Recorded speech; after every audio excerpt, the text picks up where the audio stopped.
যারা জুয়া খেলে, যারা মদ খায়, যারা জালেম, যারা বেঈমান, যারা মুনাফিক, ওরা আমার নবীকে চেহারা দেখাবে কেমনে? আমার নবী যদি প্রশ্ন করে, তোকে মুসলমান বানানোর জন্য আমি পেটে পাথর বেঁধেছি, তোর এলাকায় মসজিদ দেওয়ার জন্য আমার হোসেন রক্ত দিয়েছে কারবালার মাঠে, তোকে ইমানদার বানানোর জন্য আমার গোটা পরিবার জীবন দিয়েছে, আমার চাচা আমির হামজাকে 70 টুকরা করা হয়েছে,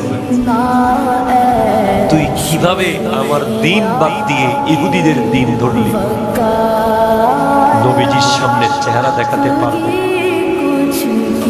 আসুন ফিরে আসি।